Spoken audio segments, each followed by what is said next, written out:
Parfois, la plus grande solitude est la plus grande bénédiction. Allah, dans le Coran, déclare « En vérité, Allah est avec ceux qui patientent ». Sourate Al-Baqarah 153. À travers l'histoire, lorsque nous observons les serviteurs qu'Allah a choisis pour leur accorder une attention particulière, une vérité commune se dessine dans leur vie, la solitude. Mais cette solitude n'est pas un abandon.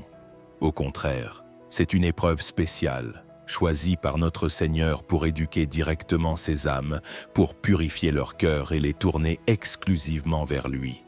Allah, dans sa sagesse infinie, éloigne parfois ses serviteurs bien-aimés de ceux qu'ils chérissent, voire de toute humanité. Pourquoi ? Parce qu'il veut que leur amour, leur confiance et leur orientation soient entièrement dédiés à lui.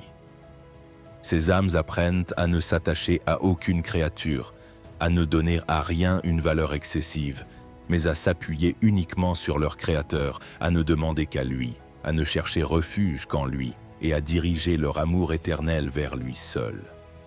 Mais pourquoi Allah impose-t-il ces épreuves à certains de ses serviteurs?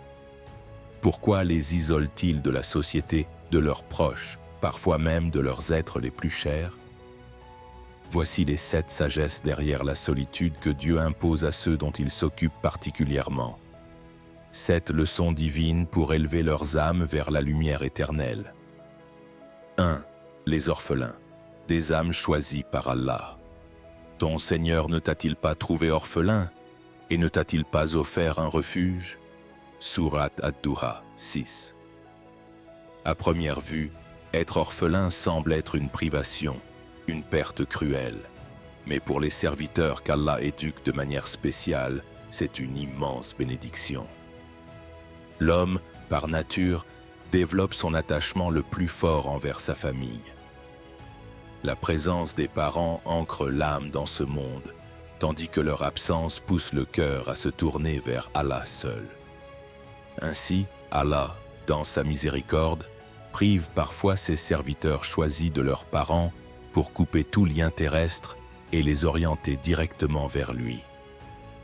L'histoire du prophète Joseph, Youssouf, en est un exemple éclatant. Son père, le prophète Jacob, Yaqub, l'aimait profondément. Mais cet amour, sans le vouloir, formait un voile entre Joseph et son Seigneur. Allah, dans sa sagesse, sépara Joseph de son père. Lorsqu'il fut jeté dans le puits, Joseph comprit qu'il n'avait plus que son Créateur comme refuge. Ce jour-là, il abandonna tout espoir en l'amour ou l'aide des hommes, ne s'appuyant que sur Allah. Un destin similaire marque la vie de notre bien-aimé prophète Muhammad, paix et bénédiction sur lui. Avant même sa naissance, il perdit son père et à 6 ans, sa mère. Élevé par son grand-père puis son oncle, il vit chacun d'eux partir l'un après l'autre. À travers ces pertes, une vérité s'imposa: Allah. Le prophète comprit que nul amour terrestre n'est éternel, que seul l'amour d'Allah est immuable. Il vit dans son orphelinat non une faiblesse mais une grâce, un signe qu'Allah l'avait choisi pour être éduqué directement par lui. Aujourd'hui encore, beaucoup vivent des expériences semblables. Certains perdent leurs parents jeunes, d'autres grandissent sans leur affection, même en leur présence. Ces moments de solitude, d'abandon, poussent l'âme à chercher refuge auprès d'Allah. Ceux qui ne trouvent pas l'amour des hommes découvrent que le véritable refuge est en leur Créateur. Ainsi, être orphelin n'est pas une perte, mais un destin divin, une invitation à s'attacher à Allah. Et peut-être que la plus grande orphelinité est d'oublier Allah pour s'attacher à autre que lui. 2. Être incompris et abandonné par les autres. Un signe d'élection. S'il se détourne, dis « Allah me suffit. Il n'y a de divinité que lui. En lui, je place ma confiance. » Sourate At-Tawbah 129. Par nature, l'homme aspire à être compris, aimé, accepté.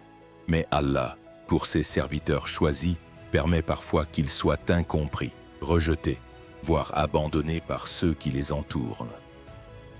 Celui qui ne trouve pas le soutien des hommes finit par se tourner vers Allah, puisant en lui une force inébranlable. À travers l'histoire, les serviteurs guidés par Allah ont été éprouvés par l'incompréhension, les critiques ou l'abandon de leur entourage. Le prophète Noé, Nuh, prêcha à son peuple pendant 950 ans, mais beaucoup le traitèrent de fou. Moïse, Moussa, élevé dans le palais de Pharaon, fut souvent abandonné par son propre peuple. Notre prophète Muhammad, paix et bénédiction sur lui, fut rejeté, même par ses proches, laissé seul dans sa mission. Mais chacun d'eux apprit une vérité. Les hommes peuvent s'en partir, mais Allah reste toujours. Aujourd'hui, beaucoup souffrent d'être incompris ou abandonnés par leurs proches, leurs amis, parfois même leur famille. Ils subissent moqueries ou rejets. Mais ce n'est pas une perte, c'est un gain. Car c'est dans la solitude que l'on se tourne vers Allah. C'est dans l'incompréhension que l'on comprend mieux le Créateur. Celui qui ne trouve pas ce qu'il espère chez les hommes découvre que tout appartient à Allah. Être abandonné n'est pas un échec, mais un signe de l'attention particulière d'Allah. Parfois, il nous éloigne des hommes pour nous rapprocher de lui, retirant leur amour pour nous guider vers l'amour véritable. Le sien. 3. Être privé des biens matériels. La vraie richesse est en Allah. Sachez que la vie d'ici-bas n'est qu'un jeu, un amusement, une parure, une vaine gloire entre vous, une course aux richesses et aux enfants. Sourate Al-Hadid 20. Les biens matériels donnent à l'homme un sentiment de puissance et de sécurité. Mais ce sentiment peut affaiblir sa confiance en Allah. Pour ses serviteurs choisis, Allah les prive parfois de ses moyens, leur enseignant que la véritable richesse réside dans leur attachement à lui. Le prophète Job, Ayoub, en est un exemple poignant. Pendant longtemps, il fut riche, en bonne santé, entouré de sa famille. Mais Allah l'éprouva par une longue maladie et la perte de ses biens et de ses proches. Abandonné par les hommes, il ne lui resta qu'Allah. Par sa patience, Job prouva que la vraie richesse n'est pas dans les biens, mais dans la foi. Allah lui rendit santé et fortune, mais son véritable gain fut un lien indéfectible avec son Seigneur. Le prophète Muhammad, paix et bénédiction sur lui, vécut également dans la simplicité, parfois sans rien à manger, enseignant que la richesse véritable est dans la confiance en Allah. Aujourd'hui, beaucoup sont éprouvés par des difficultés financières, des dettes ou des privations. Mais cette épreuve n'est pas une perte. Elle enseigne que le seul refuge est Allah. La vraie richesse est un cœur lié à lui, car Allah prive parfois de biens pour offrir la richesse éternelle de la foi. 4. Être séparé de ses proches. Un cœur dédié à Allah. En vérité, nous avons tout créé selon une mesure. Sourate Al-Qamar 49. L'homme s'attache naturellement à ceux qu'il aime, trouvant en eux paix et force. Mais parfois, Allah, pour ses serviteurs choisis, brise ces liens afin que leur cœur ne s'attache qu'à lui. Car, sans s'en rendre compte, l'homme peut accorder plus d'importance à ses proches qu'à Allah. Le prophète Ibrahim fut confronté à un choix déchirant, l'amour de son père ou sa fidélité à Allah. Il choisit son Seigneur, acceptant de quitter son père. Cette séparation fut une épreuve, mais elle éleva Abraham au rang d'ami d'Allah, Khalilullah, car la véritable amitié est avec Allah. Mariam, connut aussi une solitude profonde, rejetée par sa famille et sa société. Mais dans cette solitude, Allah lui montra qu'il était à ses côtés, la rapprochant encore plus de lui. Aujourd'hui, beaucoup vivent des séparations. Certains sont éloignés de leurs parents, d'autres perdent des êtres chers ou ne trouvent pas le soutien attendu. Chaque perte est une opportunité de se rapprocher d'Allah. Parfois, il nous prive de ceux que nous aimons pour que notre cœur ne s'attache qu'à lui. La séparation est douloureuse, mais elle rappelle que les proches s'en vont, tandis qu'Allah, le meilleur des soutiens, demeure. 5. Subir l'injustice et l'oppression. Apprendre à s'en remettre à la justice d'Allah. Ne vous inclinez pas vers les injustes, sinon le feu vous touchera. Sourate Hud 113. La justice humaine ne s'accomplit pas toujours immédiatement. Parfois, des innocents subissent l'injustice, l'oppression, la calomnie ou la persécution. Mais Allah éduque ses serviteurs choisis à travers ces épreuves, testant leur patience et leur fidélité. Et il manifeste toujours sa justice. Le prophète Zacharia, fut violemment rejeté pour avoir prêché la vérité jusqu'à être assassiné. Mais son héritage perdura, et Allah l'éleva dans l'au-delà. Aïcha, l'épouse du prophète, paix et bénédiction sur lui, fut accusée de manière infâme d'adultère. Pendant des mois, elle souffrit, mais Allah la disculpa par une révélation, offrant une leçon éternelle aux croyants. Les paroles des hommes peuvent changer, mais le jugement d'Allah est immuable. Aujourd'hui, beaucoup subissent des injustices, deviennent victimes de l'oppression, mais Allah promet aux patients que leur droit sera préservé. Parfois, il permet l'injustice pour que l'homme cesse de chercher la justice chez les hommes et s'en remette à lui. Ceux qui cherchent la justice uniquement dans ce monde perdent.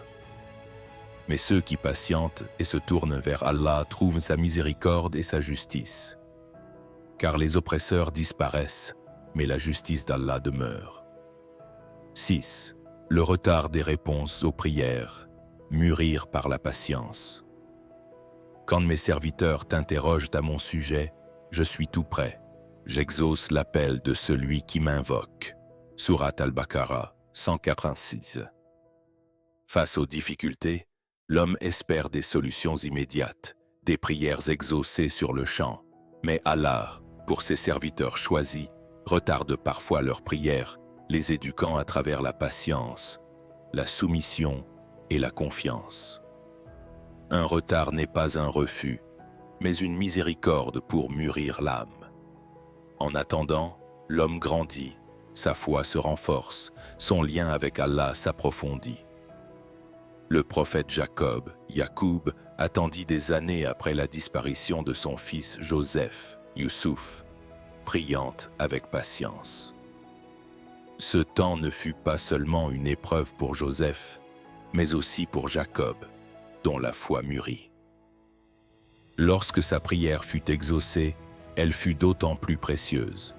Zacharia, pria pendant des années pour un enfant.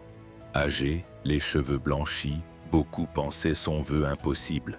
Mais il ne perdit jamais espoir, et Allah lui accorda Jean, Yahya, rendant sa prière plus précieuse par la patience. Aujourd'hui, beaucoup souhaitent des réponses immédiates. Mais Allah exauce au moment le plus juste, de la manière la plus belle. Attendre enseigne la patience, et chaque prière exaucée est une grâce divine. Car Allah est avec les patients et répond dans son temps parfait. 7. Être éprouvé par ses proches. Comprendre que le vrai refuge est Allah, ô vous qui croyez. Parmi vos épouses et vos enfants, il en est qui sont vos ennemis. Prenez garde à eux. Sourate At-Tagabun 14. L'homme attend le plus grand soutien de sa famille et de ses proches, mais Allah, pour ses serviteurs choisis, les éprouve parfois à travers ceux qu'ils aiment, car un attachement excessif aux proches peut reléguer la confiance en Allah au second plan. Le prophète Adam vit son fils Caïn, Kabil, tuer son frère Abel, Habil, par jalousie. Bien que nés des mêmes parents, l'un choisit l'obéissance, l'autre le chemin de Satan. Adam souffrit de voir son fils s'égarer, mais il s'en remit à Allah. Le prophète Noé, Nuh, fut éprouvé par son propre fils, qui rejeta son appel et périt dans le déluge. Noé pria pour lui, mais Allah lui rappela que le salut dépend du cœur, non des liens de sang. Le prophète Lot, Lut, vit son épouse refuser la foi rejoignant son peuple dans la perdition. Aujourd'hui, beaucoup vivent ces épreuves. Des parents incompris par leurs enfants, des conjoints en conflit, des amis qui trahissent. Mais ce n'est pas une perte, c'est une guidance. Allah prive parfois des soutiens humains pour enseigner que le seul refuge est en lui. À travers l'histoire, ses serviteurs choisis furent orphelins, incompris, privés de biens ou de proches, éprouvés par des injustices, des prières retardées ou des trahisons. Mais chacun découvrit une vérité. Le véritable ami, le véritable refuge, le véritable amour n'appartient qu'à Allah. Peut-être, mon frère, ma sœur, traverses-tu aujourd'hui des épreuves qui pèsent sur ton cœur. Peut-être tes prières semblent-elles sans réponse. Tes proches t'ont-ils abandonné ou subis-tu des injustices? Mais écoute cette vérité. Allah ne t'abandonne jamais. Il ne t'oublie jamais. Il est toujours juste. Comme il le promet. En vérité, Allah est avec ceux qui patientent. Sourate Al-Baqarah 153. Même si tu te sens isolé, il est plus proche de toi que quiconque, te guidant avec une sagesse infinie.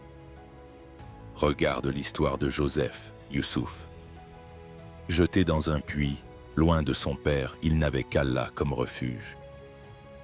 Sa patience face à la solitude forgea sa foi, et Allah l'éleva à une grandeur inimaginable. Cette leçon est pour toi. Chaque épreuve est une porte vers sa miséricorde. Avec la difficulté vient la facilité. Sourate Ash-Shar 5-6. Ton épreuve est une preuve qu'Allah t'a choisi pour t'éduquer, pour purifier ton cœur. Comment avancer? Tourne-toi vers la prière. Chaque prosternation est un refuge où tu confies tes blessures à Allah. Comme le prophète, paix et bénédiction sur lui, l'a dit. Celui qui frappe à sa porte, il lui ouvrira. Tirmidhi. Cultive la patience, une force qui te lie à Allah. Garde l'espoir, car sa miséricorde est plus grande que toute douleur. Ton épreuve est temporaire, mais son amour est éternel. Ne garde pas ton fardeau pour toi. Partage ton histoire, car un mot de toi peut inspirer un autre cœur. Soutiens nos projets en cliquant sur « Rejoindre » pour faire partie de notre mission. Like la vidéo, abonne-toi à notre chaîne et partage tes pensées dans les commentaires. Ton témoignage peut être une lumière pour quelqu'un dans l'obscurité. Que ton cœur reste ferme, que ta foi grandisse et que ta patience t'ouvre les portes de la miséricorde d'Allah. Que sa paix et ses bénédictions soient sur toi.